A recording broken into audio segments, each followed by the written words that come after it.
We will call the January 20th Warren County Planning Commission, City County Planning Commission in order. And Monica, if you would call the roll, please. Sir, Commissioner Drain, Commissioner Gay, Commissioner Graham, Commissioner Starks, Present. Commissioner Unseld, Yes, ma'am. Commissioner Vitale. Yes, ma'am. Commissioner Volkert, Yes, ma'am. Chair Warren. Thank you very much. We all received our minutes, and we were having a different agenda tonight. You have the minutes from our December 16th meeting. Any questions? If not, I would call for a motion. So moved. Second. Second. Commissioner Volkert, Yes, ma'am. Commissioner Starks, Yes, ma'am. Commissioner Unseld, Yes, ma'am. Commissioner Vitale. Abstain. Chair Warren. Yes, ma'am. Thank you very much. Yeah, I'm sorry, I was getting ready to you, Hamp. Okay.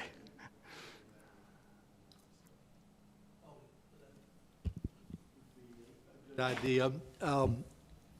If I might, Mr. Peterson suggested that maybe we might tell those here what we're going to do and what we're Right. not going to do.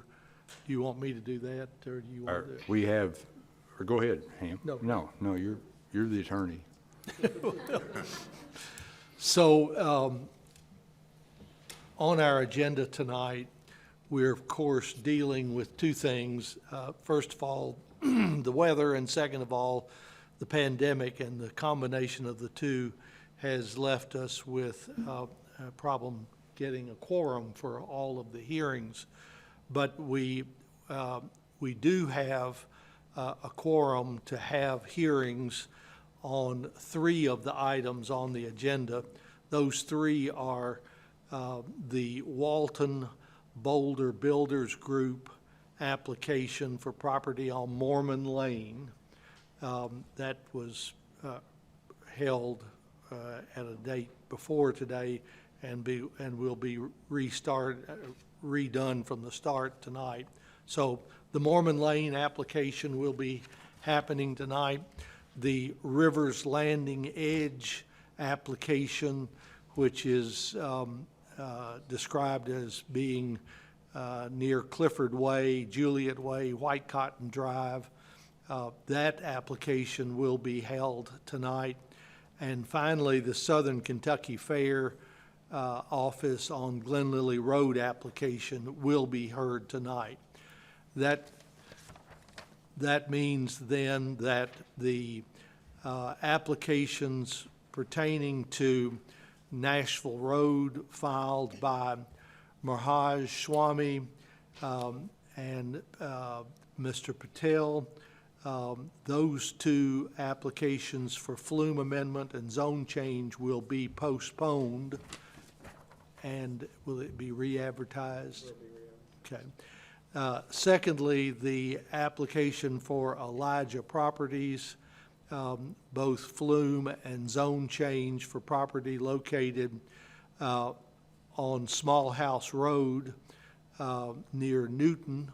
That application will be postponed and re-advertised.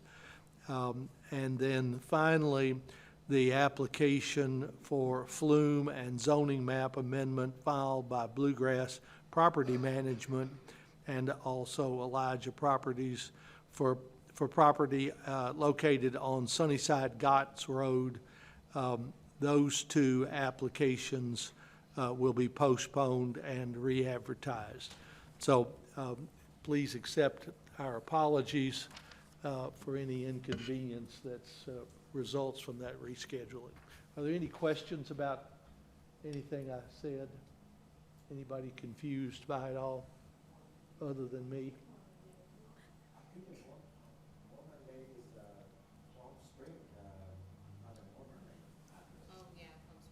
Plum Springs. It's near Mormon. Yeah. You're right, Plum Springs Road near Mormon Lane. I apologize, I misspoke. And we're going to have that hearing here in a minute. Okay?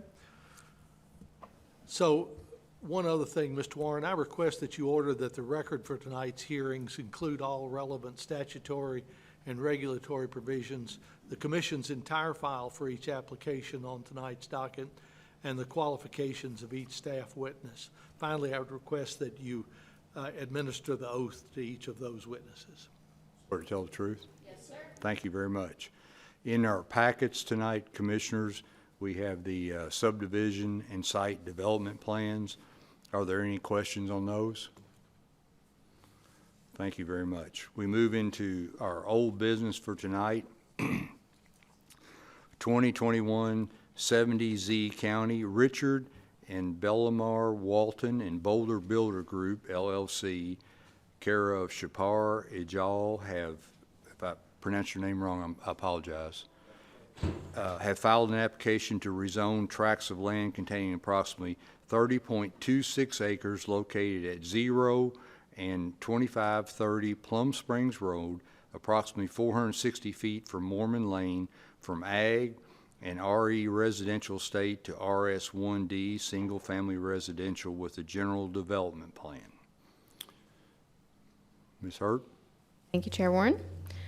We had a pre-application meeting back in September, and this may look familiar to some of you because you were here at the last hearing in December when the application was ultimately recessed to the next meeting. However, it was then postponed and re-advertised, and here we are this evening.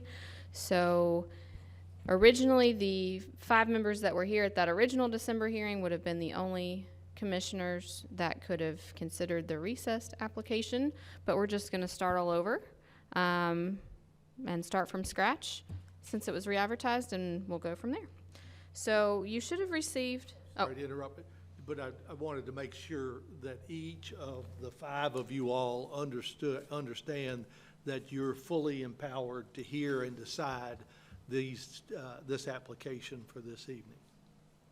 Very good. Thanks. I'm sorry. Nope, that's quite all right. So you should have received a few things. Hopefully you got the memo that kind of explains everything of how we arrived here this evening. And so it does call out some changes between the original application and what's proposed this evening. But I'm going to go through the staff report and hopefully just kind of replace that information into the staff report, so it's just kind of like a new application. Hopefully it won't be too confusing. You should have a revised concept at your seat with green on it that looks like this. That's also in the PowerPoint, and we'll look at that in just a second. That's new since the packets were mailed out last week. So we are considering 2 properties this evening, 0 and 2530 Plum Springs Road, outlined in yellow. The current zoning is Ag and RE. The current land use is agriculture and vacant. The future land use map is moderate density residential. There's the description for that category on page 2. This land use designation encourages areas developed for higher density single-family detached and attached, as well as semi-detached multifamily development, including duplexes and townhouses, apartment buildings, condos, and mobile home parks. Densities in this land use should range between 3.5 and 13 dwelling units per acre.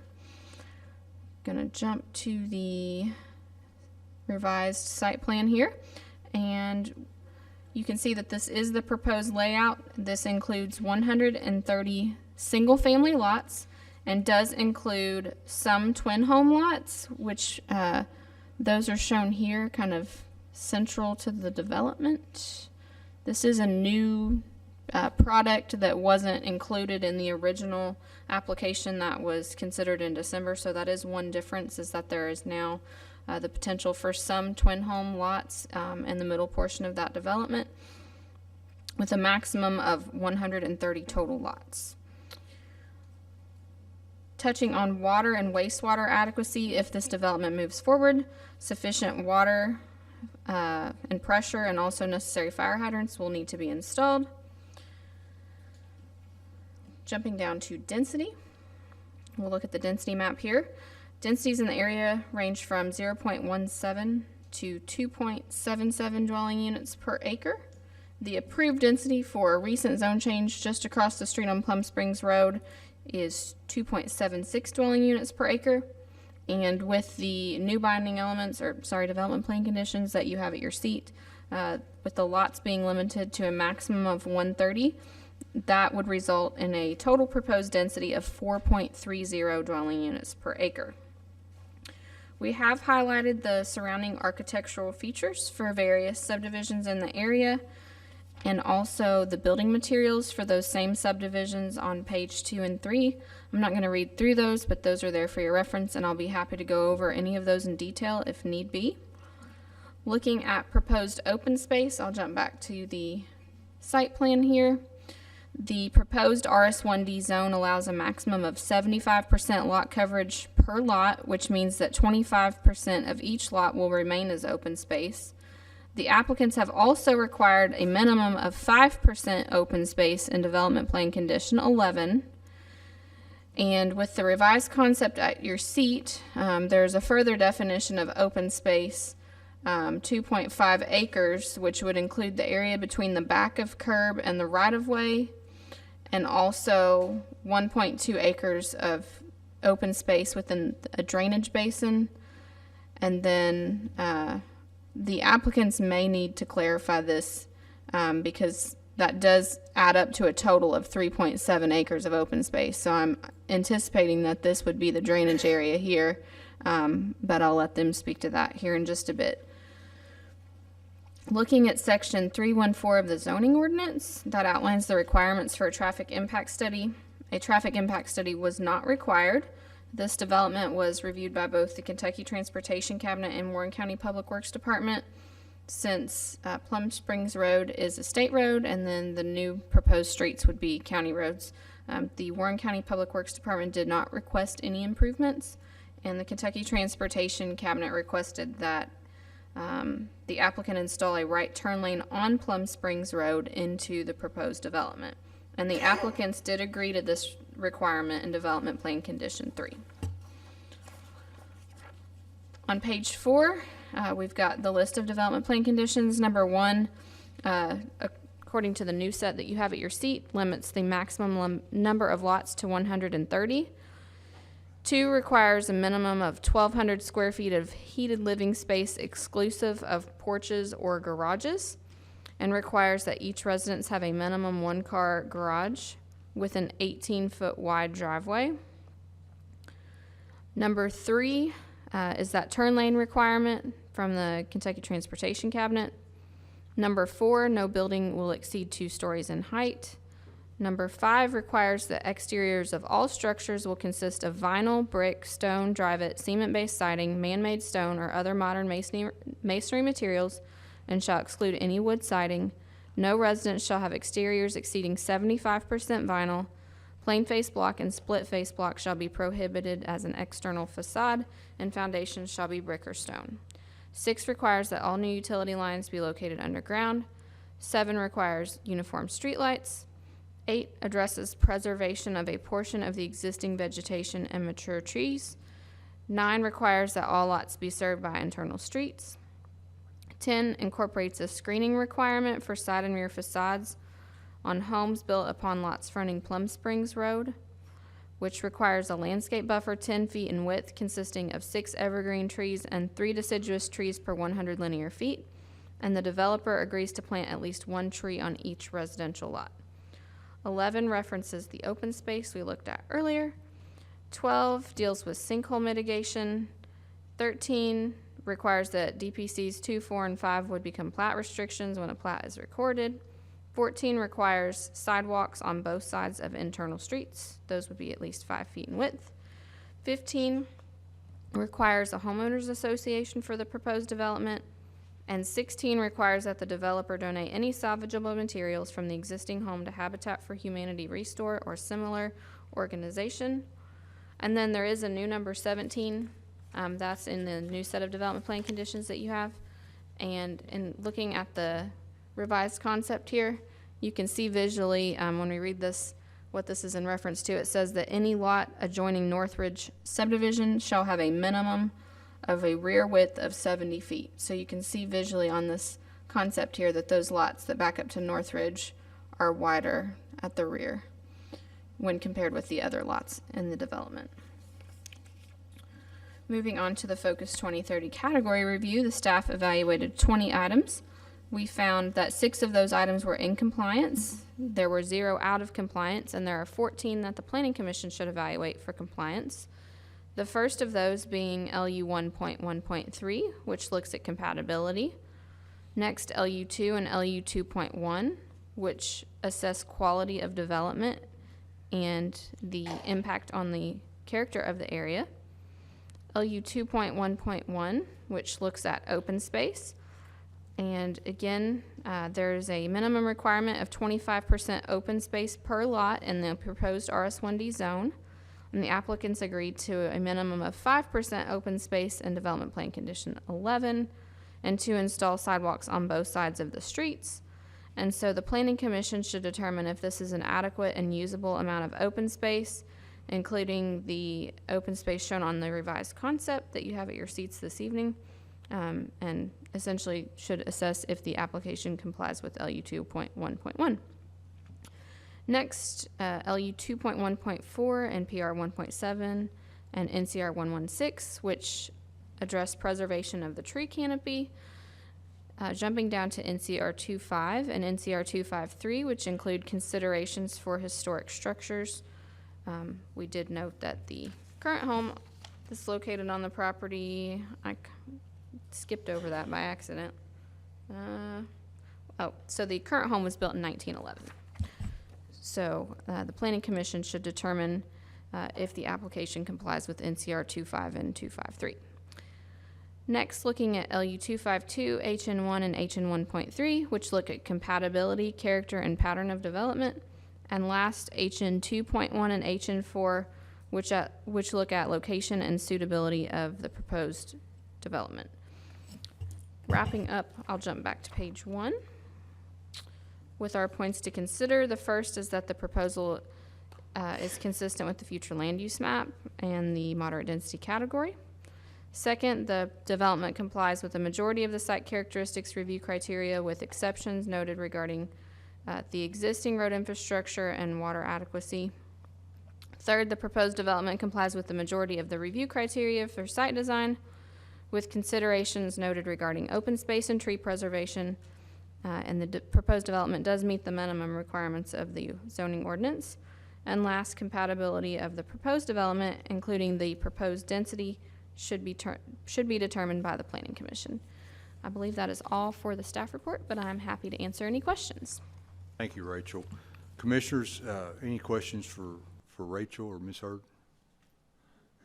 Rachel, let me ask you, on the twin homes, if I'm reading that correctly, do most of them say 38 feet in width? Even with glasses, I can't read it. Except the corners are a little bit wider. And remind me again, the setbacks on the side? So in RS1D, it would be 5 feet. Okay. So And then in the center, of course, there'd be no setback absolutely. because it would Yeah, share yeah, the yeah, common yeah. wall and roof line. Okay. All right. So on most of those would be 14 feet wide. I take 38 divided to 19 and then 5 feet setbacks on each side. 38. Except for well, the corners. well, if they're 38 feet, then you would subtract 10, 5 on each. Well, just 5. So it'd be 30. 5 on both sides. 33. You're because if we look at these, the 38 width is just for one unit. One half of a building. Okay. So you would be left after your side setback with the 33 for the width of one half of your twin home. Of the twin homes, I counted 94 houses. Should be 36 twin home lots, and so those would be the lots kind of in this area here. And then the remaining lots would be for single-family detached homes. You're welcome. Rachel, I have a question. In your discussion with the applicant, did they indicate anything beyond the 5%? Is there a possibility that they discussed maybe doing more than 5%? No, I think in our original email that we had sent, On the open space I'm referring to. yeah, we had originally suggested that they try and amend their site plan to further define where those open space areas would be. Because originally it said 5%, but there was no indication on the plan that was originally submitted that detailed where those areas were. And so I think with the revised concept tonight, they were trying to better define that, but they may be able to speak to that here in just a little bit. Thank you. From my standpoint, it's still too dense. I mean, if you look, I mean, I know we pass things with this kind of density, but if you look at everything that it's surrounding for compatibility and the LU 113, I mean, to me, this should be in the 275 to 3 density. Go back to the density map, would you, Rachel? Sure thing.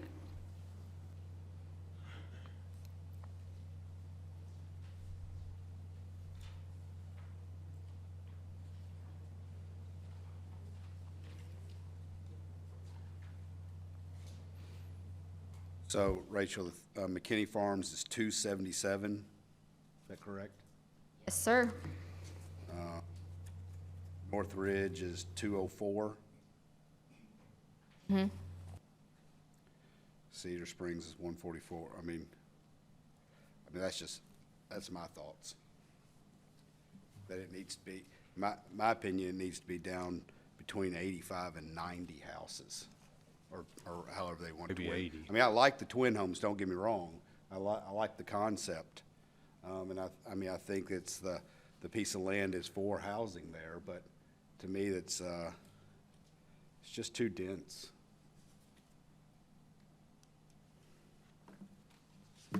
I think, Christian, that was our concern last time also.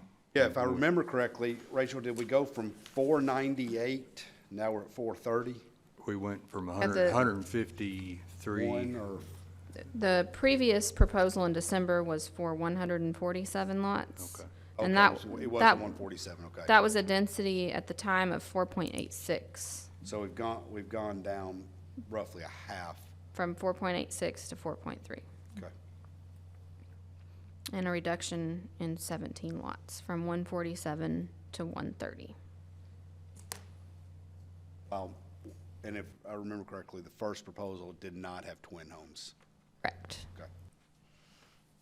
And the lots were narrower, that backed up to the Northridge subdivision. Okay. So that is a concession they did make. Okay. Thank you, Mr. Volkert. Commissioners, any other questions for Ms. Hurt before we hear from the applicant? Thank you very much, you. Rachel.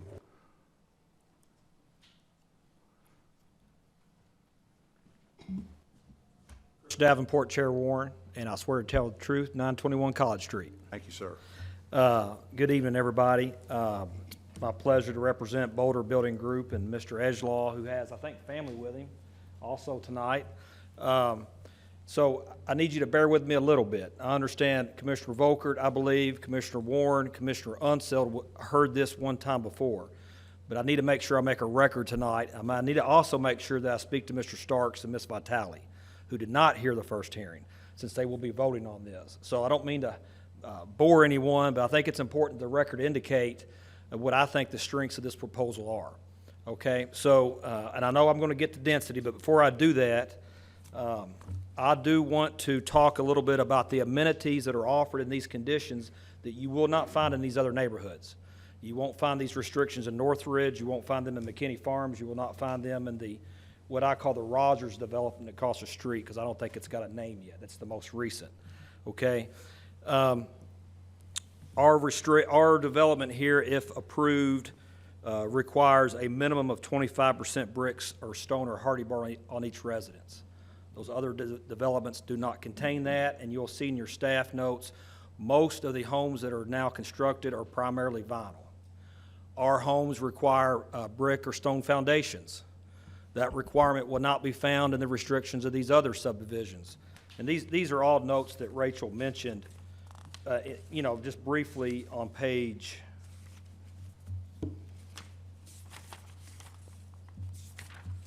That discussion is on starts on the bottom of page 2 of your staff report, continues on page 3.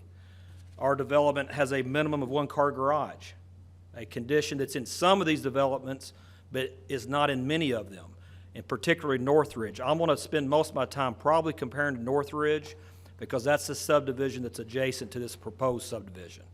Northridge has no car garage requirement, as well as no brick requirement. This development is proposing dual sidewalks.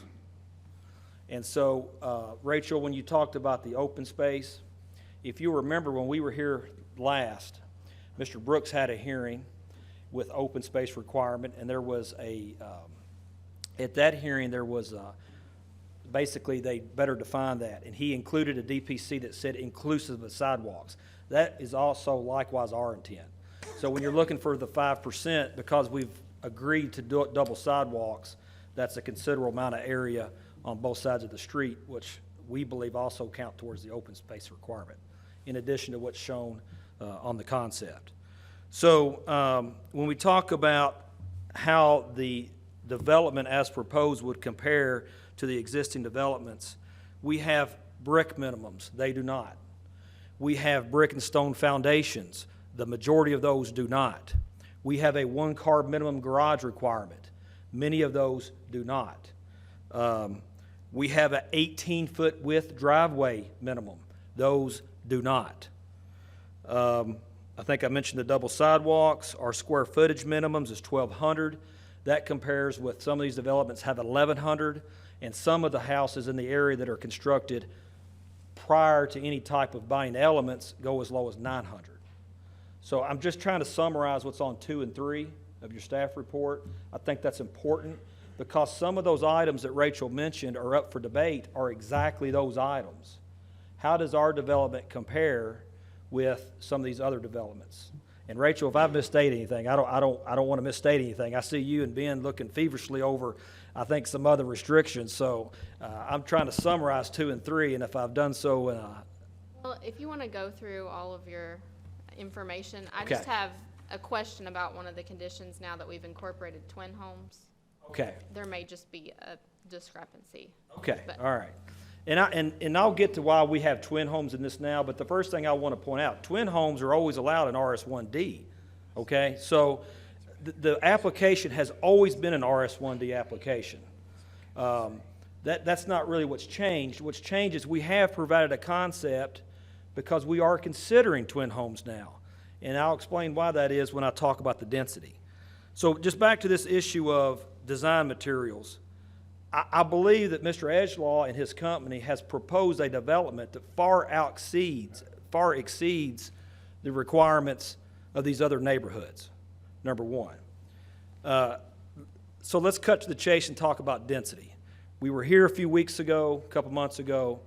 There was concern about density in relation to maybe some of these other subdivisions.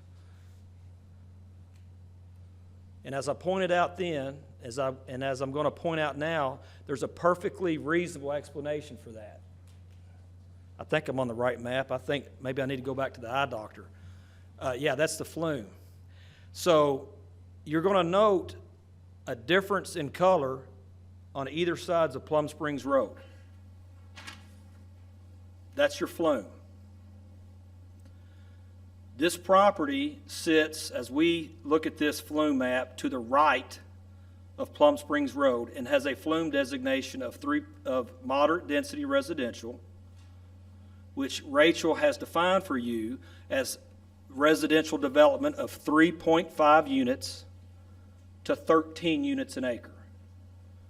Put another way, this proposal is not only flume compliant, but it's requesting density in the bottom 10% of the moderate density range.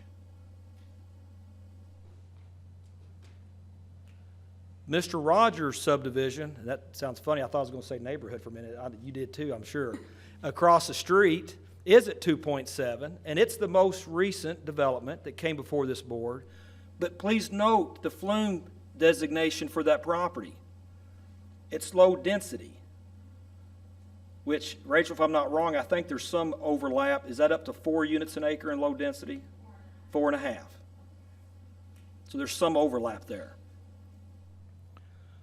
But what I'm going to suggest to you tonight is the same thing I suggested to you 2 months ago. From a planning perspective, this is the flume map that was created and was adopted by the municipalities. And this property was designated as moderate density for a reason, because of where it sits on which side of Plum Springs Road. As I discussed 2 months ago, and I'll say again, this body, more than any other debate before it, I believe, has to deal with and has to reckon between two policies, and that's low density and urban sprawl. And you can't have both, and I'm just reminding you all tonight. If we're going to meet our housing needs, and we're going to prevent going further and further and further out away from the urban area, the only way you meet both needs is by higher density. That's the only way you're going to do it. And that's why this property, among others, is designated moderate density. Now, a request was made for my client 2 months ago. Can you reduce your number? Can you try to do that? And I was very honest with the board. I said that takes consideration above and beyond what I can offer on the fly, because there are obviously calculations that have to be made. This is a property that's under contract. That's why you have a contract vendee as the applicant. There are purchase prices, there are development costs, and all that has to be considered when you agree to lower a maximum number of units. So the compromise that my client has tried to strike is to reduce the units first by 17 units. And that may not sound like a lot, but I want to point out that not all units are the same. And of the 130 that is now proposed conceptually, roughly 36 of those are these twin home lots. And I'll just submit to you, that's a little bit apples and oranges. When you start off with typical detached lots, and now we're talking about twin home lots, obviously the demand and the purchase price for those types of lots differ. So what I'm trying to point out to you, although you may think, well, they only lost 17 lots. They lost 17 lots, but they also lost something in the nature of some of the lots. So that's the first thing I want to point out. Second thing I want to point out about the concessions is the wider lots along Northridge.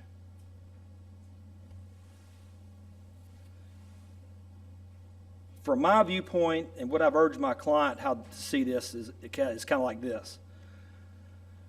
When you have different neighborhoods of different densities that adjoin each other, I think probably the principal way that impacts the pre-existing subdivision is by a higher number of property lines abutting up against backyards. In other words, I think it can impact an existing lot if you have a single-family lot and now you share a common rear lot line with, say, 3 residential lots.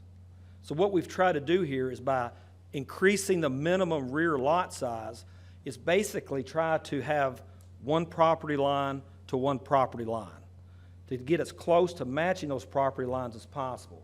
I believe, and you know, we can have different opinions upon this, but I believe that goes a long way in diminishing any impact to Northridge by them not having 3 separate neighbors to their rear, if that makes sense. And you can see that conceptually how that's on the concept plan. So what we do is, while we are a higher density than Northridge, we try to keep that density for the most part interior to our development as a kind of a way of buffering the density. So the last thing I think I want to point out is Northridge is in a moderate density zone. But as you all heard 2 months ago, and I'm going to reiterate, that development predates the flume. So often we hear before this body a development that's proposed that has a higher density because it's on sewer, compared to a pre-existing development that was on septic. That's not exactly the case here. Northridge is on sewer, and by Northridge, do we have the pointer, Rachel? Thank you. Northridge is up here and down in here. So when we talk about those wider lots, we're talking about the lots right in here. When Northridge was rezoned, there was no flume. There was no moderate density classification to guide that development. That's come about since.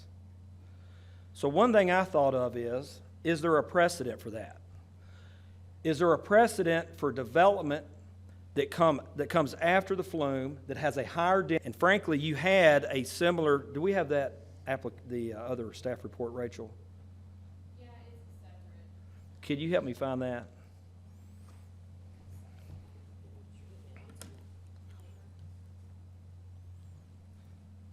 I'm going to show you part of a staff report that was on your agenda tonight.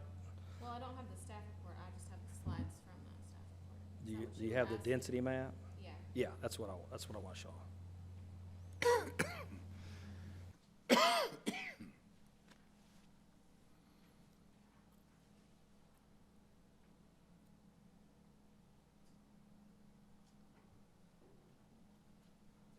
I'm going to try to orient what we're looking at here. We're looking at Nashville Road around South Warren High School. This was before you tonight, but we're going to have to rehear it because of the quorum issue. And what I want to point out to you is this development right here is South Glen Gables. That's a sewer development. It was the first in the area. I don't know, Rachel, exactly when that was rezoned, but I know Phase 2 was rezoned in 2013. There was a cemetery issue that I recall. Anyways, so this development comes first. It is developed at 2.7. I believe that development predates the flume and all the flume classifications that these properties get in the meantime. So take a look at the more recent development in that area and compare that to the density of South Glen Gables, which is that 2.27. I don't have the flume map pulled up, but these properties around it are designated mixed-use residential. I do recall that. You've got Stewart Farms across the way, 5-point-something acres. This development, 10.04 acres. This development, 4-point-something acres. South Oaks, 3.7 acres. And I could go on. The significance of this to me, to you all, is I don't want the board thinking that we don't rezone property that is close to 2 units denser than anything in the area. Because it happens. It happens, I believe, fairly frequently, but it happens when it's consistent with the flume. That's what this development proposal is. It's consistent with your flume. If we take the stance that we can't develop properties that are X amount denser than anything in the area, what happens is the flume becomes meaningless because we water our development down to the least common denominator at some point. So the question I have is, rhetorically, if this property is designated as moderate density, and we've proposed a development that's within the lowest 10% density of that range, and we've proposed a development that has higher material standards than the surrounding developments, and we propose a development that has even gone so far as to maximize the minimum lot sizes adjoining the existing development, and if that's not compatible, then I would say rhetorically, none of this property should be mixed-use residential. And if that's the case, why is it flumed that way? So the flume is your guidepost. Not all flume-compliant applications are necessarily compatible. But when you match your lot lines and your lot widths and you ask for higher design requirements, I would submit you've passed the compatibility standard at that point. So my client's done the best they can to I think, reach a compromise here, to propose something that lessens the impact on Northridge. They've reduced their density. They've contained their density inside their development. So I would ask that the board pass this development proposal tonight. I'm happy to ask any questions you all have about it. Thank you, Mr. Davenport. Commissioners, any questions for Mr. Davenport? Chris, I agree with you on the fact of the standards that y'all put in the binding elements are great compared to everything else. You know, as I look at this, I don't compare it to the Northridge because I think that really predates all of us and predates a lot of things. And I think whenever it was done, probably doing the brick and everything wasn't at the time. What I look at is the things that we have passed, and I think you've been part of some of them that we have passed here in the last couple years, and the density that it sits in compared to what it's right around is, personally, it's just too dense for me. I mean, I think binding elements wise, I think it's a good development. I have no problem with the development, but personally, I think it needs to be in that 85 to 90 range. And Commissioner Volker, I respect that. And I understand, and I get it. I understand development. I understand the cost of development, and I understand all that, but you know, sometimes every piece isn't made. I mean, that's just I'm just one of five. I understand, and I appreciate that, and I recognize that's going to be the challenge when I step to this podium tonight. And I hope what I've tried to do is present to this board why this is not, if we were across the street in low density and I was proposing something that was 4.5, I believe that'd be a different argument. But this is so low on the density that's recognized and allowed in moderate density, and it happens to be moderate density. This is not a flume change. We're not trying to go to moderate density. So, and those other developments you've talked, you know, I did Mr. Rogers across the street. That's the most recent one, and I did that. Don't know what Mr. Rogers would have done if he was in moderate density, but most developers in moderate density will try to get more units. Absolutely. That's why those properties are flumed that way. So, but we also know not every flume is correct, and that's why we do flume changes. time to time. Absolutely. I think we had 3 or 4 on the agenda tonight that we're not doing. So just because, I mean, and I'm one that is about the flume, okay?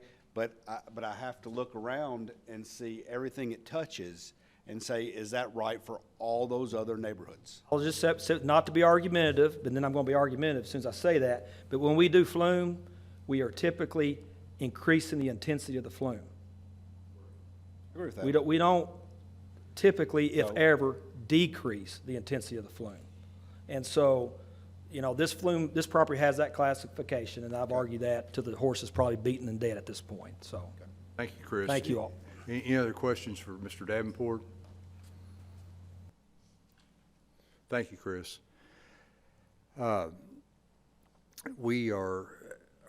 Is anyone here tonight would like to make a comment or is in opposition to this request? And you have 3 to 5, just a minute, everybody has 3 to 5 minutes, and we would ask that whatever anybody has to say, we'll hear it from everybody, that it's not repetitive, if that's okay. So, yes, sir, if you'd come to the microphone, or do you all have one spokesperson for this opposition? Okay. Yes, sir, if you would state your name and your address, please, sir. Duder Biggs. Duder Biggs. Okay. And your address, Mr. Biggs? I'm sorry. Your address? 1850 Mormon Lane. Thank you, sir. You swear to tell the truth?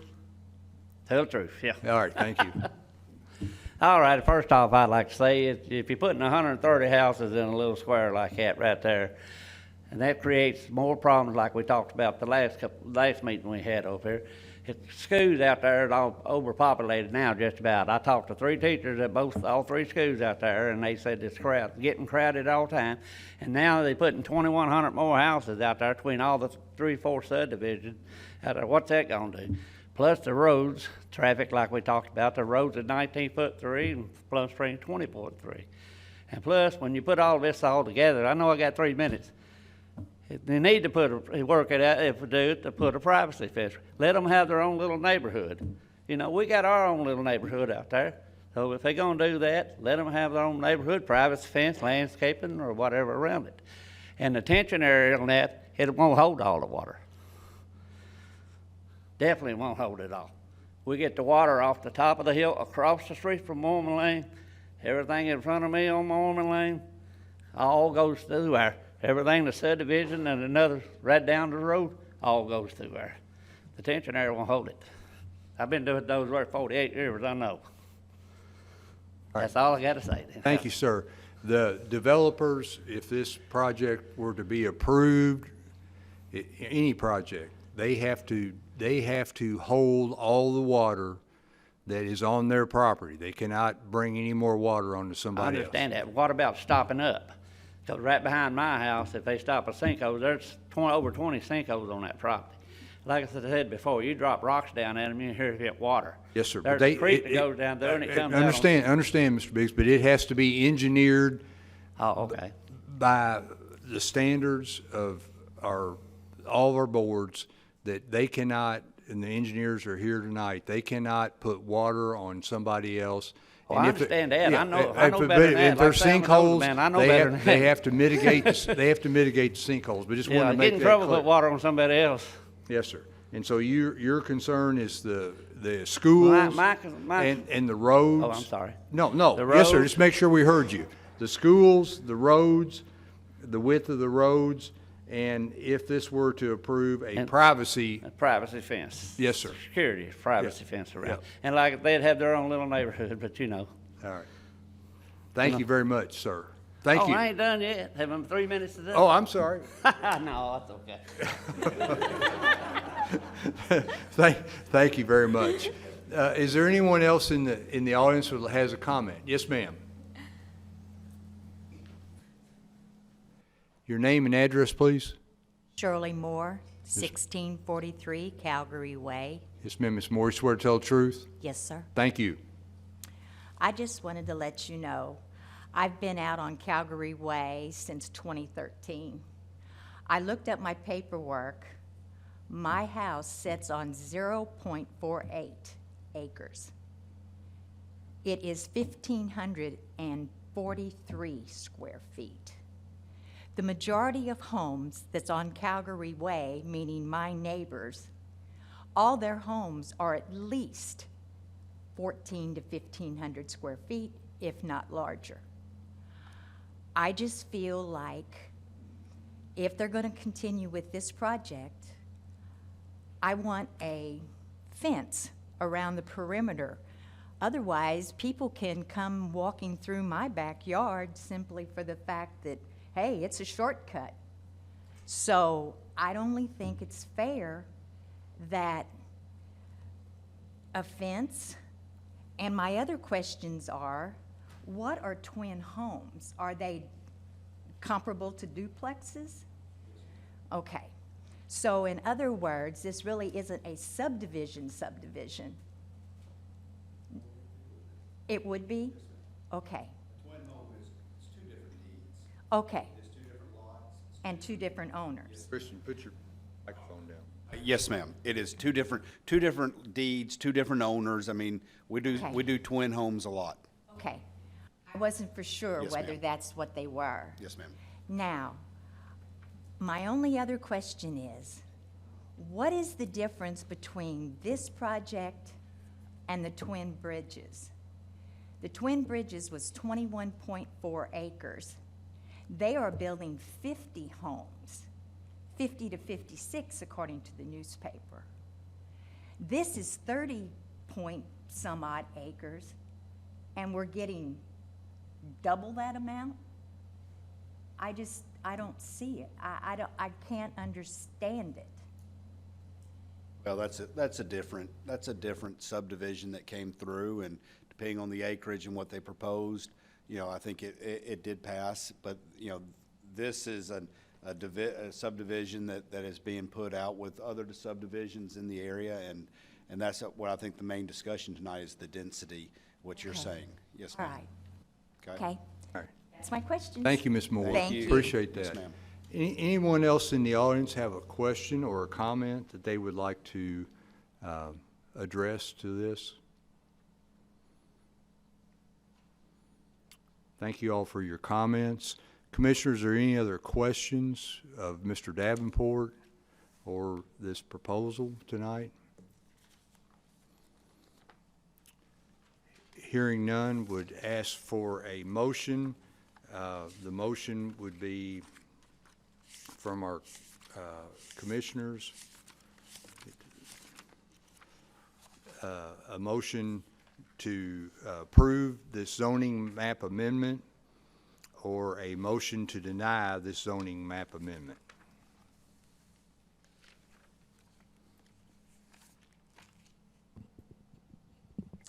Mr. Chairman, Yes.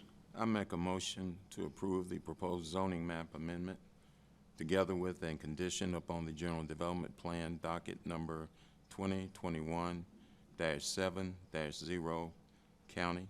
Based upon the testimony and documents presented in this public hearing, the proposed zoning map amendment is consistent with the adopted Focus 2020 comprehensive plan as demonstrated by its compliance with the objectives and actions presented in the staff report.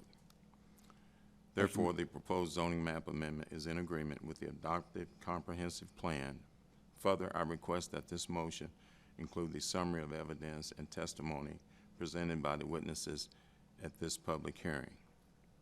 Thank you, Mr. Starks. Do we have a second to that motion? Second. Have a second?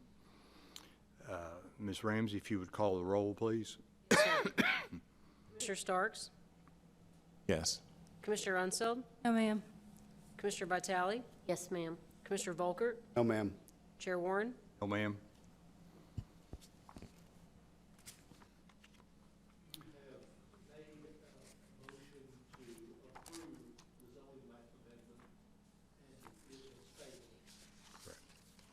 So I'd ask you to consider making a motion which you can approve. And of course, that implies that we would hear a motion to deny the ZMA application. And then that would be voted upon, and you would be making a recommendation to the fiscal court accordingly. Did I make myself clear? You understand what I'm saying? Yes. Okay. The first motion was to approve, and it was denied, so we need a second motion. Correct, Mr. Moore? Second motion to deny this application. Make the motion to deny the proposed zoning map amendment docket number 2021-70ZCO. Based on the testimony and documents presented in this public hearing, the proposed zoning map amendment is not consistent with the adopted Focus 2030 comprehensive plan as demonstrated by the non-compliance with the objective and action items presented in the staff report. Therefore, the proposed zoning map amendment is not in agreement with the adopted comprehensive plan.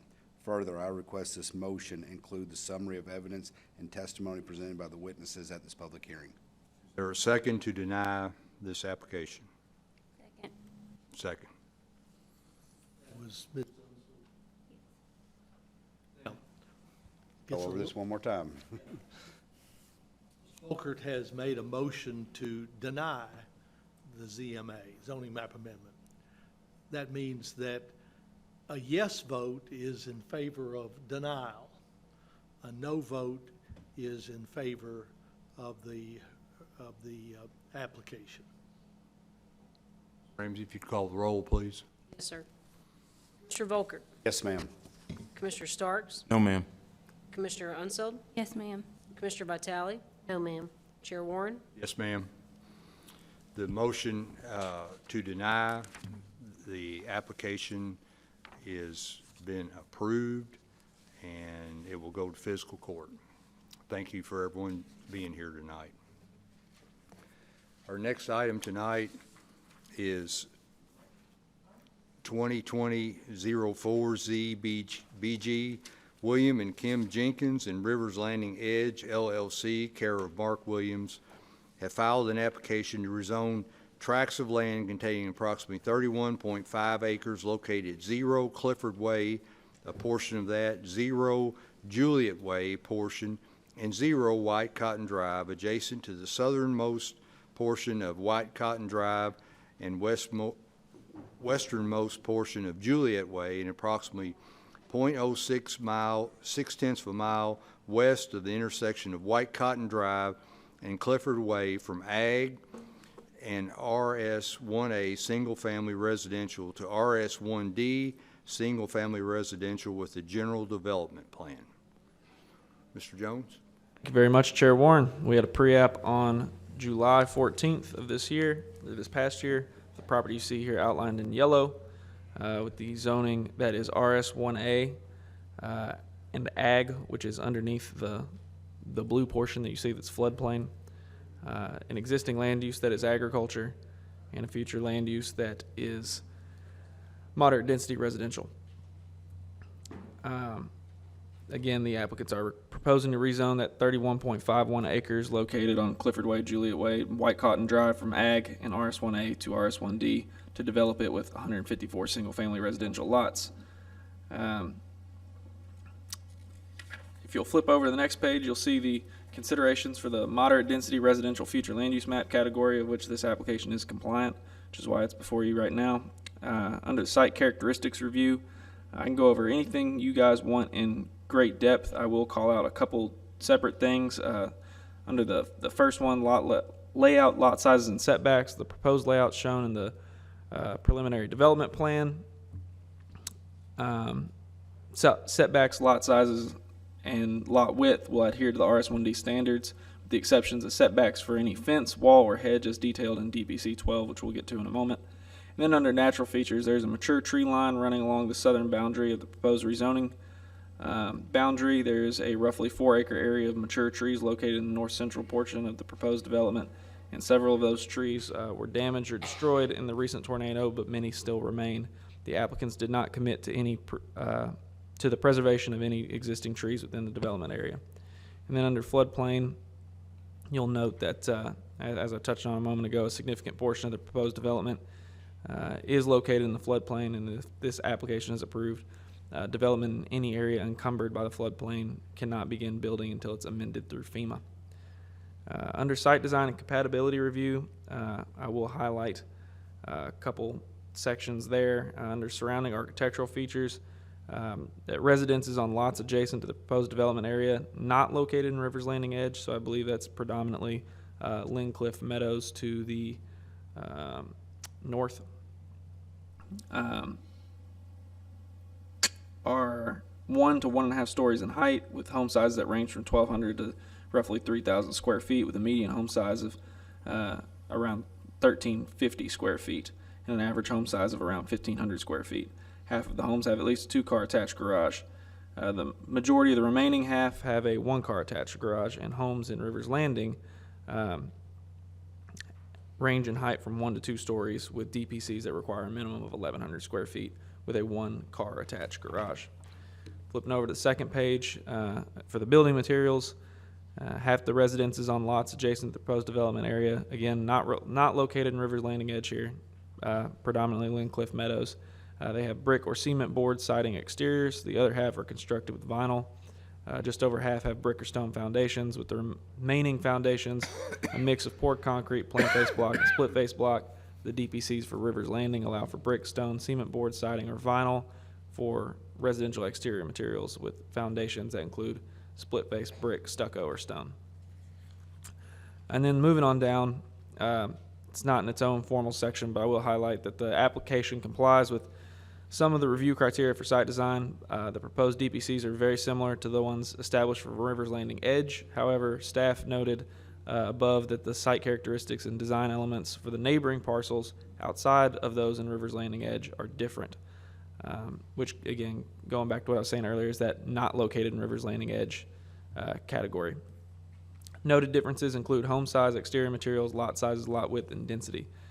For this reason, staff suggested the applicants consider establishing a separate set of restrictions for parcels that are adjacent to lots fronting Clifford Way, Anders Drive, and Lindbergh Way, but this was not addressed by the applicants. Moving on down to the traffic impact study. A traffic impact study was not required by the Bowling Green Public Works Department in lieu of improvements depicted on the attached exhibit. The applicants agreed to these requirements in DPC number 14, which I'll read in a moment. And because of that, this application does comply with the requirements outlined in 3.1.4 of the zoning ordinance. Under the general development plan conditions, number 1, each resident shall have a minimum of 1,100 square feet heated and cooled living space. 2, each resident shall have a minimum of 1 car attached garage. 3, all foundations must be covered with either split face block, brick, stucco, or stone required for building foundations. 4, all utilities underground. 5, the property shall be developed with a maximum of 154 residential lots. Number 6, all driveways shall be constructed of concrete. Number 7, no fence, wall, or hedge shall be constructed or planted forward of the front setback line. Number 8, no security lights or other means of continuous lighting shall be maintained for any lot that will interfere with the use and enjoyment of any adjacent lot. Number 9, all residences shall be constructed of either brick, stone, hardy, or vinyl siding. No asbestos siding, asphalt siding, or other similar material shall be used in any part of the structure. Number 10, each lot must have sidewalk installed at a minimum of 3 feet from the curb with a width of 5 feet and shall run from property line to property line connecting with any adjacent existing or planned sidewalk. Number 11, no commercial vehicles such as trucks, boats, campers shall be parked or stored on the property other than for the purpose of loading or unloading. Number 12, all satellite dishes, propane tanks, and garbage receptacles must be housed at the rear of the property. Number 13, no wrecked or inoperable vehicle shall be allowed to remain on any lot for longer than 48 hours unless in an enclosed structure. Number 14, this one is a bit lengthy. I'm going to take a stab through it. And slow me down if you got questions, but it has to do with the TIS improvements. The developer shall improve the intersection of Clifford Way and McFadden Station prior to any other work ensuing as part of the development as follows and consistent with the plan depicted by ACES Engineering attached. A, that they widen McFadden Station 24 feet from Clifford Way to Porter Pike. B, that they provide centerline striping from McFadden Station to from Rivers Landing Edge to Porter Pike. Number C, provide thermoplastic pavement markers at the intersection of Clifford Way and McFadden Station. D, improve the turning radius from Clifford Way turning on to McFadden Station, consistent with the requirements of BGPW. Number E, or letter E, relocate the utility pole at the northwest corner of the intersection at Clifford Way and McFadden Station. F, install LED flashing stop sign with post reflector at the northeast corner of Clifford Way and McFadden Station, consistent with the requests of BGPW. G, provide a LED flashing stop sign with a post reflector along the southbound McFadden Station Street prior to the intersection of Clifford Way. H, provide pavement design schedule for the widening of McFadden Station at the intersection of Clifford Way.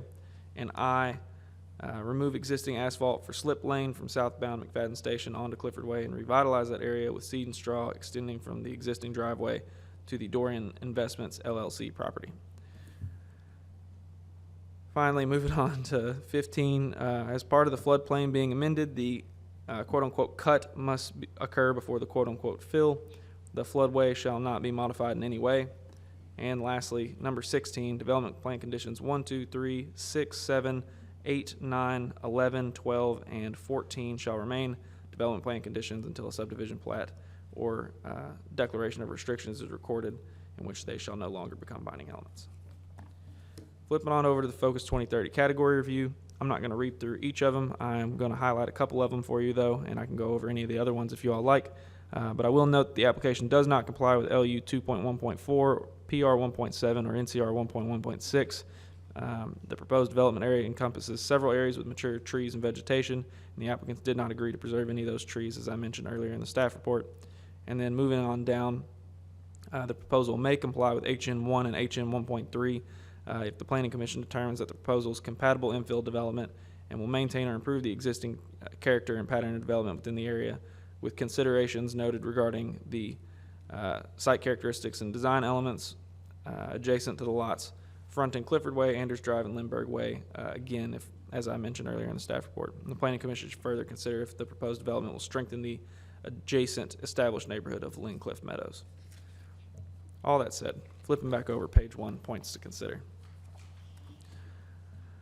The proposal is consistent with the flume in the moderate density residential category.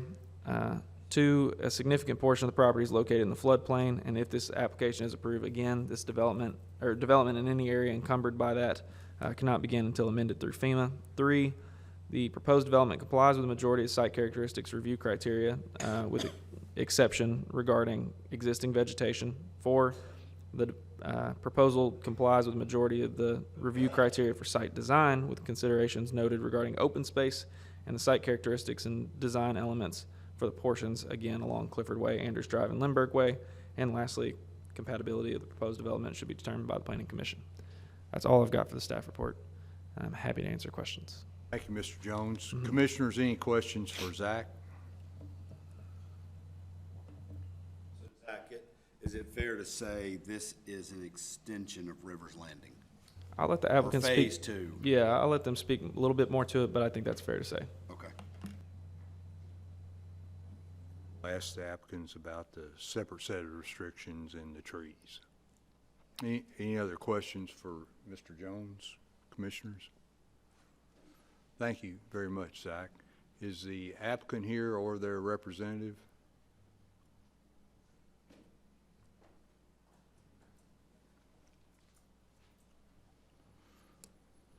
Mr. Davenport? Thank you. Davenport, 921 College Street, and again, I swear to tell the truth. Thank you, sir. So Commissioner Volkert stole my thunder this time, so does Zach, but this is an extension, basically, same developers of Rivers Landing Edge, exactly same conditions, the sizes, every development condition is taken from the first phase, what we call the first phase. I will offer an additional DPC tonight. You probably saw me whispering to Mr. Williams. Let's call it number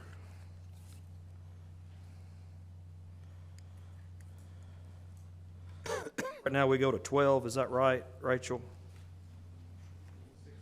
16. It's the wrong application.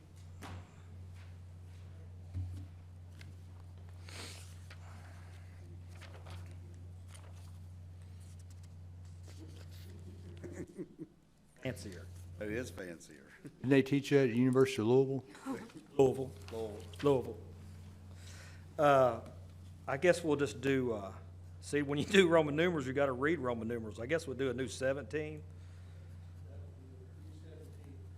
While we're at it, Chris, in 16, Hey, Hamp, pull your mic down.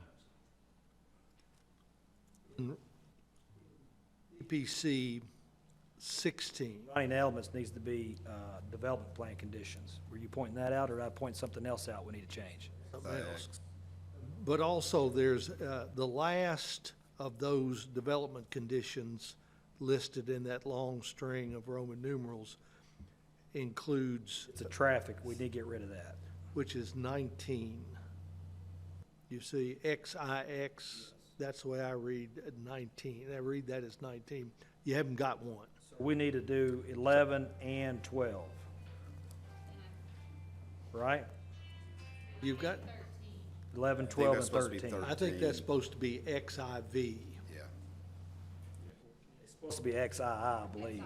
Yeah, XII. So let's just change 19 to 13. And then the last two words, we should strike binding elements because we don't call them that anymore, and that should be development plan conditions, right? Yes, sir. And then, What's- and so if that works for that, the 17 I will offer I gotta write this as I go, developer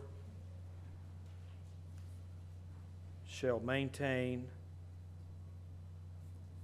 all healthy and mature trees not existing within building envelopes,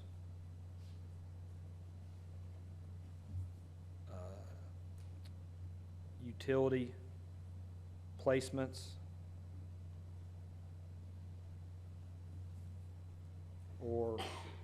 vehicular movement areas. I think that's what I generally more or less offer. So we would offer that, and if you need Mr. Williams to come swear to that, I'm happy to do that, or unless my statements is strong enough, but I'm happy to do either one.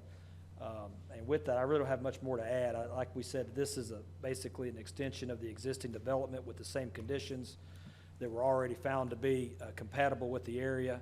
You do have the density map that really speaks for itself. Much larger, much more dense. I think of the 4 neighborhoods mentioned, one is less dense, but the other 2 or 3 are much more dense than what we're proposing. Chris, on page 3, staff suggested the applicants consider establishing a separate set of restrictions for the parcels that are adjacent to the lots confronting Clifford Way, Anders, and Lindbergh Way. Would you mind addressing that? So they didn't really suggest what we might want to do. They suggest, I mean, the thought was, do you want to change your design restrictions for those lots? Do you want to increase your square footage for those lots that are adjacent to those areas? Our client didn't want to do that, so we did not change. They wanted to stick with the same restrictions that are throughout Rivers Landing Edge.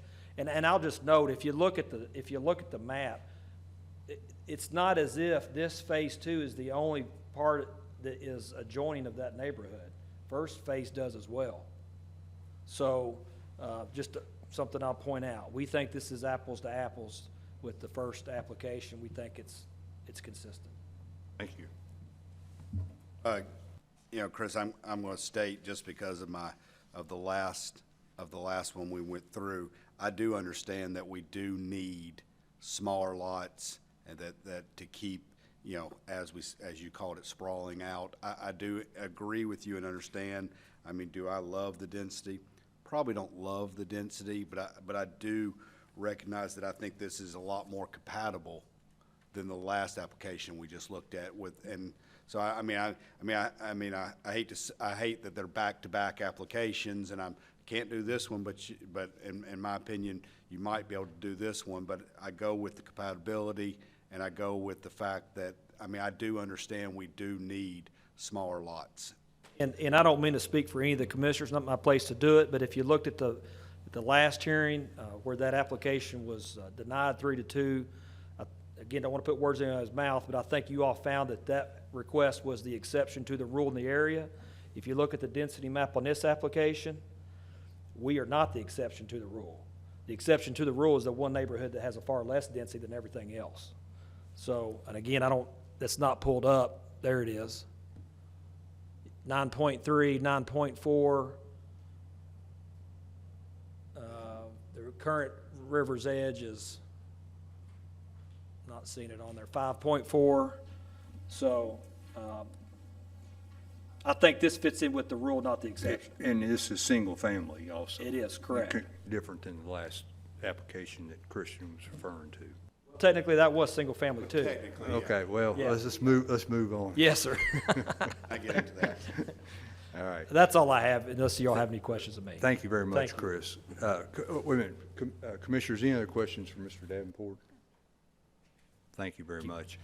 Is there anyone in the audience that has opposition or is there a spokesperson for this group? If we have individuals, that's fine. If you would address the microphone, please.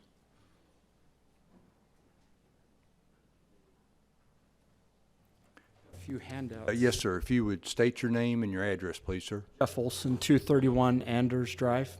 Mr. Olson, you swear to tell the truth? So help me God. Yes. Thank you. I have a few handouts I'd like to hand out to the commissioners.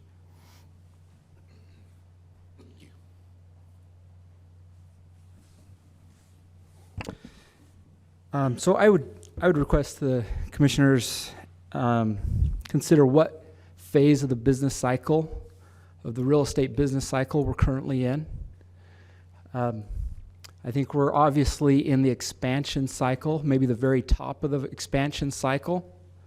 That's page 2 of that, and that's characterized by very low vacancy rates, increasing rental rates, above average long-term occupancy rates, and the steep increases in building permits. As you know, the expansion phase leads to hyper-supply phase, which leads to the recession phase. I believe the board has a very important obligation and a self-interest to ensure the excessive oversupply of housing is not created. I ask, how many housing units have already been approved in Warren County? Once all the currently approved housing units are built, will the housing units meet or greatly exceed the demand for housing? What specific analysis or other measurements has the Commission considered to ensure an excessive oversupply is not created? Under Article 3, an application for rezoning is required to show why the original zoning or the current zoning is incorrect. I believe the current zoning is correct in considering the number of housing units already approved in the county. The housing supply will greatly exceed demand, thus will be in the hyper supply phase of the real estate business cycle and lead to a housing recession. Similar to what I think right now we're currently in a situation similar to 2005 through 2007. And only hindsight will tell where we're currently at. My next point here is if you go to the concept map, maybe that first diagram I had there, my house is on the northwest corner of this development, and my property, do you have a pointer or, here. So my property juts out here. So my lot is here, right by Juliet Way, but I have a 1 acre parcel that comes out here, and it lines up with the west end of this road, and I'm very concerned about this road. It appears to curve as if it has the right to continue on across my property there. I think there needs to be some consideration taken there, please, that instead of curving that road right there, if you look really closely, it's obvious that it's curving right into my property. I would ask the commission to ensure that that doesn't curve as if it were planned to continue across my property. I don't plan to sell the property. Well, I would say that's a concept right there, and they would not be able to put a road on, the developer could not put a road on your property. Appreciate that. And I hope that road won't look like it's intended to go that way. I think it would be an eyesore to the neighborhood and depress the values there. I think that needs to be straight or an elbow, not a T. Also, there's about a 15-foot drop, I would say, from this corner here to my corner here. And I'm concerned about the drainage that would happen there. I know you've talked previously that per regulations, the drainage cannot come onto my property, but I think it's pretty clear that how this is designed, I think it's pretty clear to be out of the floodplain, he's going to have to bring in a lot of dirt to fill that, and that's going to cause drainage issues onto my property. Once again, this just being a concept, before he can would be able to get any building permits, the engineers would have to do it, and if that was the case, there's a possibility there might not be any lots there. That might be a basin, that might be a drainage. I mean, I don't know, but that is a concept plan, but water, it's his responsibility to keep all water on his parcels. And he'll have to have those plans approved before building permits are given. Okay.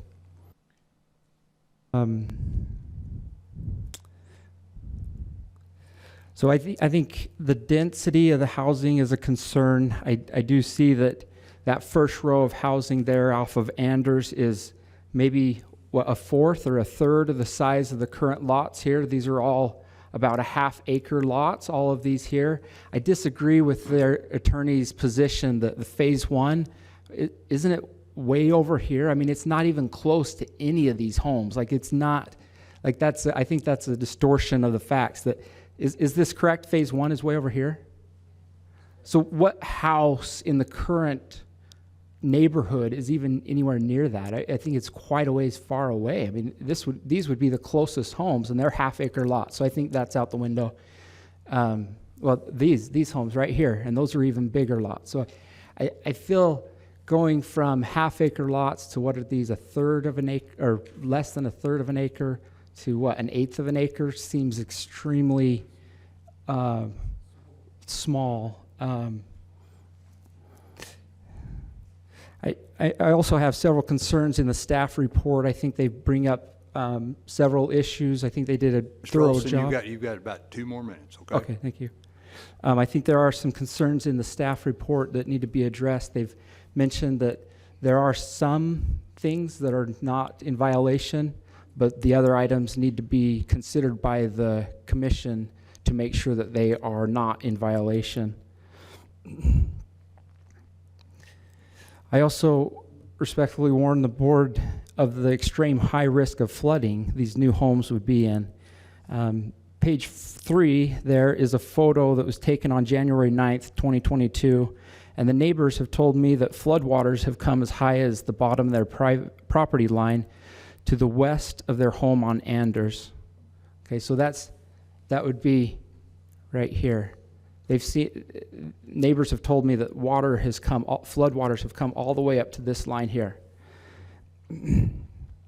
So I just respectfully ask that you consider that.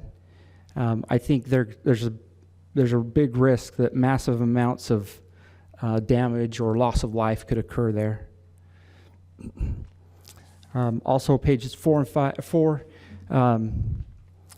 shows some road damage in phase 1. I request the commission to take some measures to ensure that the developer will ensure that the roads are repaired properly and maintained, and ask that they concede to cleaning the roads, keeping mud and debris off the roads. I also think the traffic study should be implemented. I think it was waived. Is that right? I think that there is going to be a significant amount of congestion through that road. There's only one way in and one way out. I think an official traffic study would be reasonable. Anyway, I'll close here. I have some other comments here, but I thank you for your time, and anyway, appreciate your time. Thank you, Mr. Olson, for your time and your research. You make some great points and great questions. Some of that is out of our hands when it comes to the traffic study. That is waived before it gets to us, and that's not something that we can say, no, go back and do a traffic study. That's not part of this body. And then the other thing, I agree with you on the roads and stuff. That would be more for Public Works, not necessarily us to get involved in. Thank you. Thank you, sir. Any other comments from the audience? Yes, sir.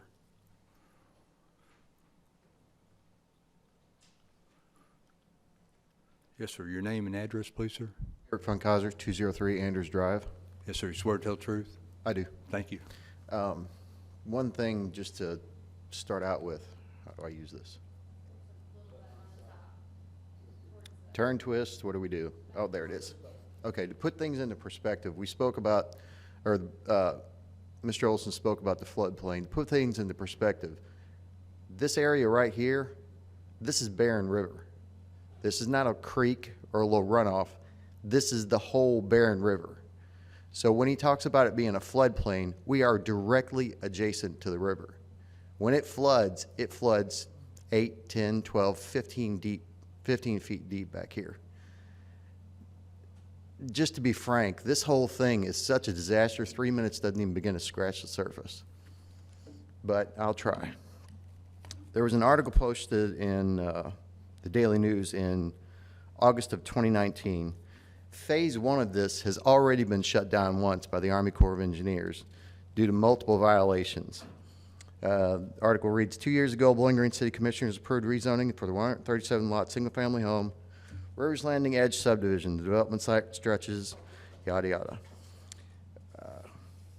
Starting last year, Rivers Landing Edge received violations from 4 separate agencies for violating the Clean Water Act, the Kentucky Pollutant Discharge Elimination System Permit, and several local permitting processes. In the various violation documents, Rivers Landing Edge owner, engineer, and 2 contractors are listed as Mark Williams, Arnold Consulting, ACES, Stuart Ritchie, and S&R Excavation, respectively. The article reads, in summary, I observed 0 functioning erosion prevention or sediment best management practices in the inspection and observed sediment-laden runoff from the entire disturbed area draining freely into the Barren River. Again, right here. There is no buffer zone. Draining freely into Barren River, ephemeral streams and wetland, and excavation occurring in the ephemeral streams and wetland, the citation reads.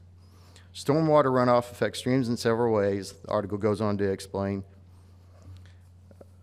The city engineer reads, this is the most complex site that I've been aware of in Bowling Green since I've been here. From a regulatory perspective, this is city engineer Matt Powell. There are so many different ways they are in violation, and there are so many different programs they are subject to. So my question is, how can we trust them that they're going to do this portion right when they haven't done the first portion right? The roads are a disaster. Our understanding was that McFadden Station was supposed to be improved when Phase 1 went in. No improvements have been done whatsoever. There's no flashing light. In fact, the three-way stoplight, or the three-way stop sign at the corner of Clifford and McFadden Station might as well not even exist. It's kind of a joke. So, going back to this article, it was previously mentioned that the plans have to bring this area back in here up to FEMA requirements. Is that correct? This article states that for Phase 1, hang on.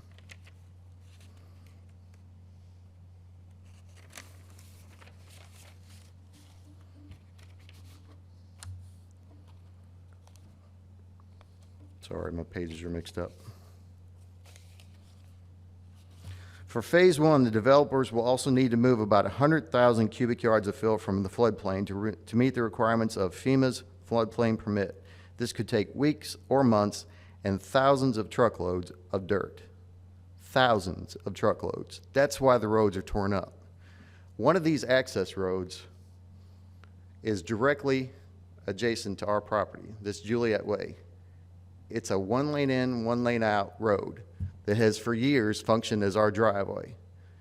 It's barely wide enough to fit a car.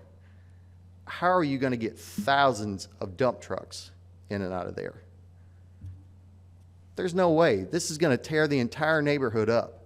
The other access point, I believe, is over here. Is that right? Does that look right? Yeah. It's not even a road. It's just gravel.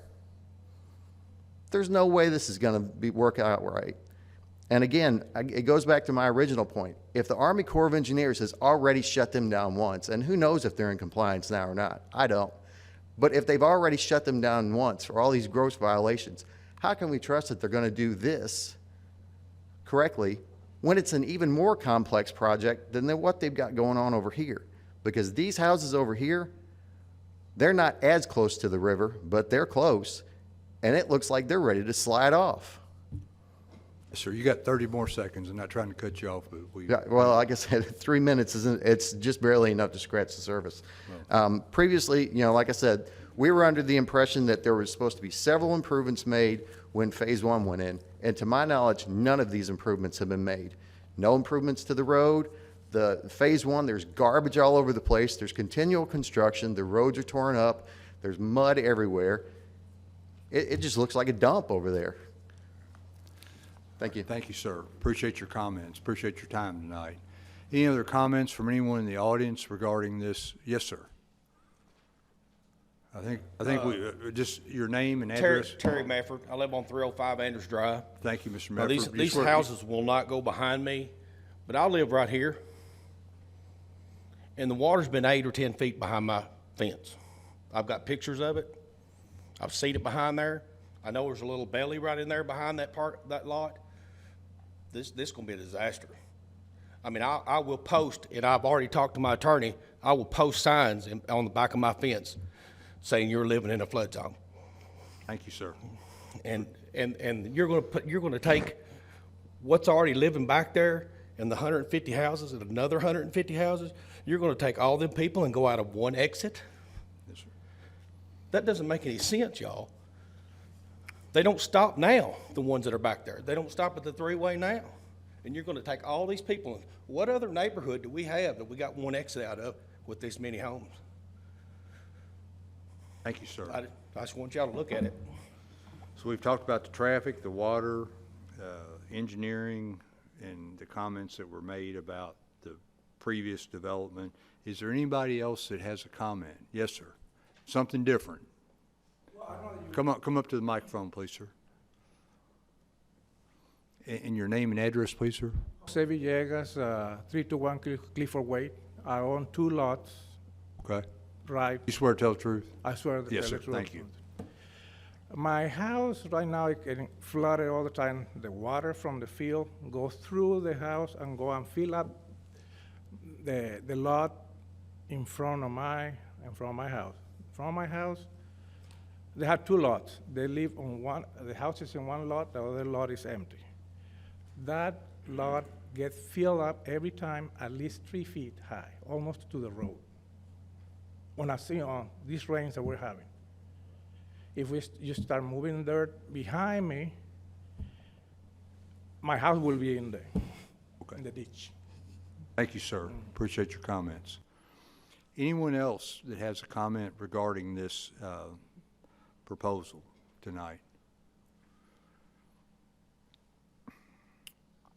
Commissioners, any questions?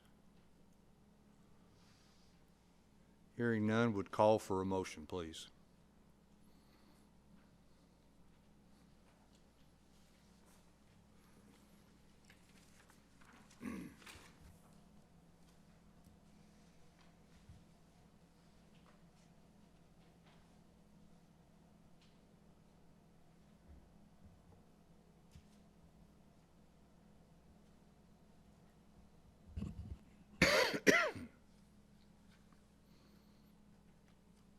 Can we ask Chris a couple questions before motions go? Yes, sir. Mr. Davenport, would you please come back? I offered to address some of those thoughts, and I'm happy to do that. I made a note of what some of the opposition talked about, but I'm happy to answer whatever question you might have, too. I think just maybe a little clarity on some of the issue. I think. Yeah, so the first thing I want to address is this assertion, the gentleman that read the newspaper article, that read a complaint. And so that issue came about with the Department of Water 2 or 3 years ago. I wasn't directly involved in it. At the time, I spoke with Jeff Arnold about it. You know, the article mentioned Aces Engineering by name, and I know Jeff was all kinds of red hot about it. I know ultimately that was resolved. So all I would say is this: there was a disagreement, a heated disagreement between at least one of the inspectors and the engineering firm that was working on that project at that time. It was resolved. I don't know the details of the resolution, but when you only read a complaint, I would just urge y'all to be cautious to drawing a lot of conclusions from a complaint. The gentleman even mentioned he didn't know the result of it. Obviously, they weren't, quote, shut down forever, because they're not, quote, shut down right now. So you will find what I think is frankly a unique DPC that was offered here, and that deals with the cut from any floodplain occurring before the field. So that was requested by staff in this case, frankly, I believe, and I don't want to speak for them, but I think in large part because of this agreement that happened on phase 1. I don't want to get too deep in the weeds here, but you know you can't build in the floodplain. Developers do have an ability, they can't alter the volume in the floodplain. So in other words, you can't dump in a floodplain because that will alter the flow of the flood downstream. So what that DPC, I think, is intended to ensure is that anything removed from the floodplain has to occur first, which obviously increases the volume of the floodplain, what it can hold. That's really all I can say about that. I understand people say, well, you don't want to build there. You often hear, well, why would you want to build there? It's a swamp. Well, we don't set the floodplain, number one. That's what people at the state level and higher up do. So I can't speak to a gentleman that says, well, the water comes up to here. I don't know. I know where the floodplain's established. It's fair to say that there will be no building permits for those lots until whatever, I guess it's more to Rachel Benz. I need them to speak to that, Yeah, Commissioner. there would be no building permits until whatever the situation with the floodplain is resolved.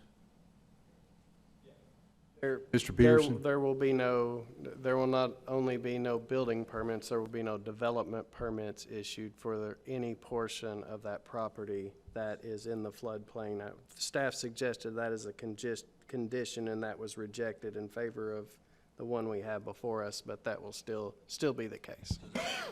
So Ben, does that mean it can't even be platted? That is correct. There will be Okay. no plat. There will not be a site work permit issued for any portion of that property that is currently encumbered by the FEMA floodplain until that is removed from the FEMA floodplain. So it's fair to say there's an outside chance there won't be 154 houses here if they cannot satisfy FEMA and doing the things that need to be done. That would be up to the engineering phase, as mentioned previously. The only other thing I'll say is when these developments start to get permitted, you know there are performance bonds that are entered. So when I hear neighbors talk about roadways and conditions of roads, that's in part the reason we have performance bonds. So I don't want to go down the road of, did someone not live up to something? Did they or did they not? Was there an enforcement issue? There's a code enforcement board. There's a whole apparatus that's in place to enforce that, including the bonds that are paid. So I think those are invitations for you all to serve an enforcement role that really is not your responsibility, frankly. Remind me again, Rivers Landing, the first part of Rivers Landing was rezoned in what, was it 17, 18? 17. 17. The only other thing I'll note is there are 9 roadway improvements in your DPCs. There are 9. It's 9 subparts. So those were what were requested, and that's what they agreed to do. Thank you, Chris. Any other questions for Mr. Davenport? Staff, any questions for Mr. Davenport? Thank you, sir. All right. We've heard from the public, and we've heard from the developer, and we will call for a motion for this 2022-04 ZBG.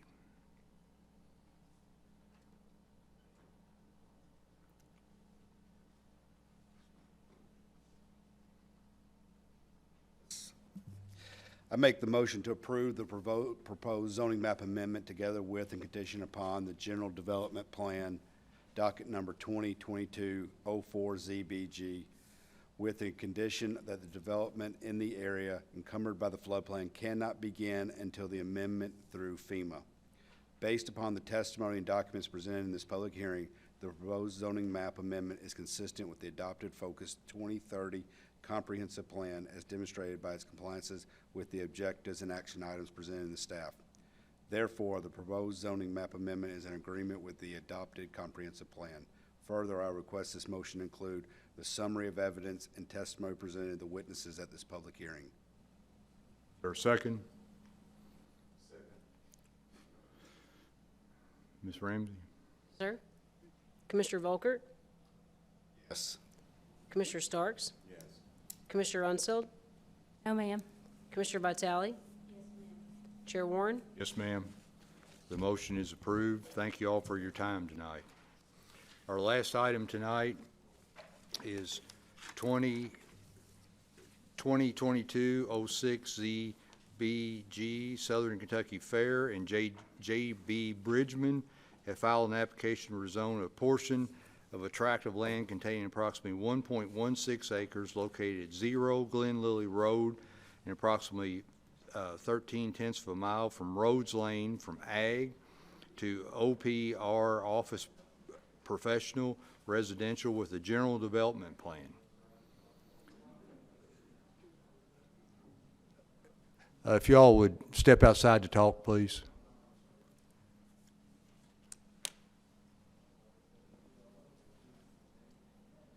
Thank you, Chair Warren. All right, we had a pre-app on, well, we've had two for this property. One in May of 2020, and then most recently on December 27th of 2021 for the property you see here outlined in yellow. Again, that's to go from ag to OPR to allow an electrical contracting business to be located on the property. Has an existing zoning of ag. It has an existing land use that is ag and a future land use that is high-density residential. And high-density residential is seen as a potentially compatible flume designation for the OPR zone. If we'll look over onto the second page, you'll see the flume category description for high-density residential. And then looking on down to the site characteristics review, I can go over any of these in greater detail if you all like, but I will highlight a couple that the property is within 2,000 feet of sanitary sewer and will have to be served by sewer if this proposal is approved. And then under natural features, you'll see that there's a mature tree line running along the eastern property line and a clump of mature trees in the north central portion of the proposed lot, and the applicants made commitments towards preserving those trees in DPC number 3. Looking on down under site design and compatibility review, I will highlight under surrounding architectural features that 7 structures on Glen Lily Road between the intersection of Glen Lily Road and Rhoads Lane and Veterans Memorial Lane are residential or agriculture that range from structures that range from 1 to 2 stories, with most of them built prior to 1960. There are no commercial buildings or parking lots along this portion of Glen Lily Road.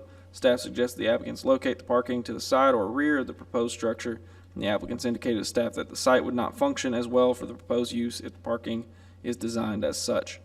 Looking on down to building orientation, the majority of the existing structures are oriented towards Glen Lily Road.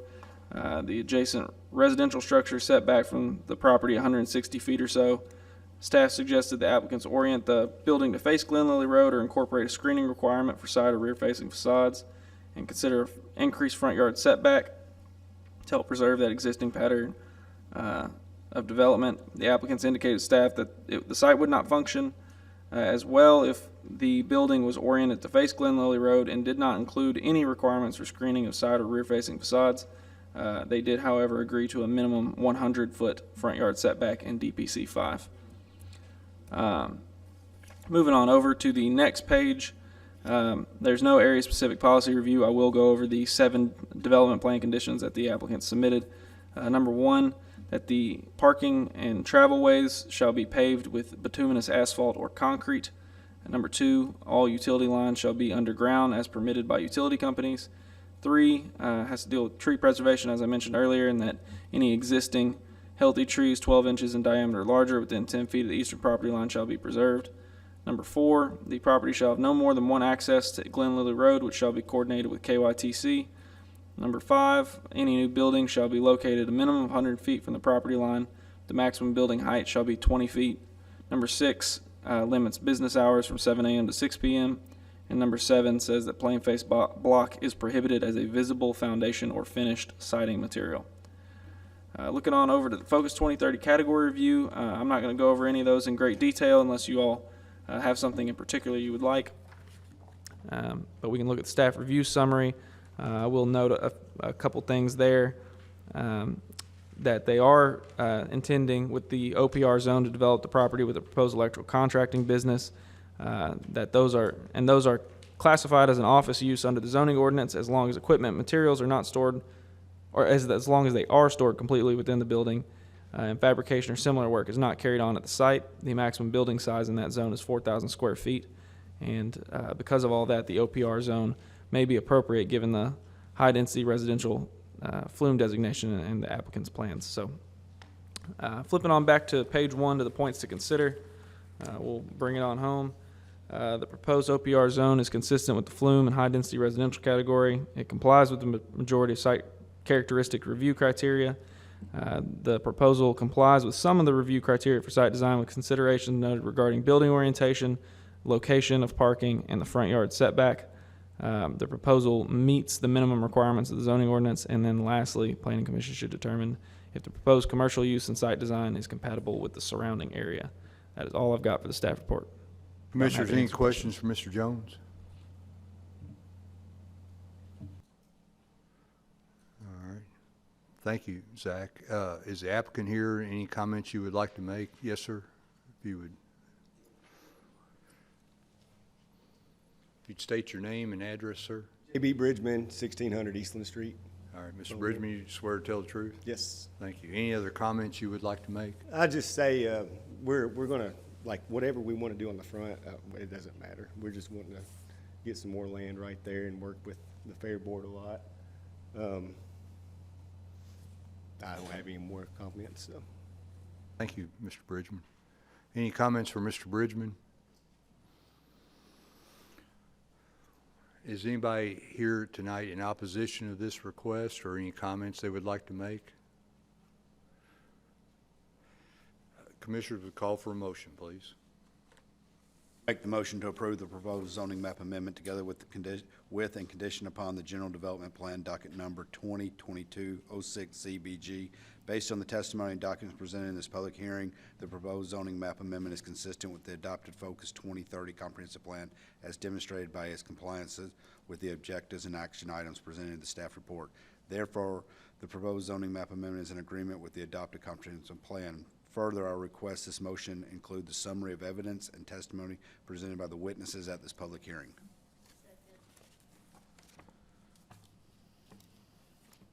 Mr. Volkert? Yes, ma'am. Commissioner Starks? Yes, ma'am. Commissioner Unseld? Yes, ma'am. Commissioner Vitale? Yes, ma'am. Chair Warren? Yes, ma'am. The motion is approved. Thank you all very much. Any new business? We have some guests here tonight.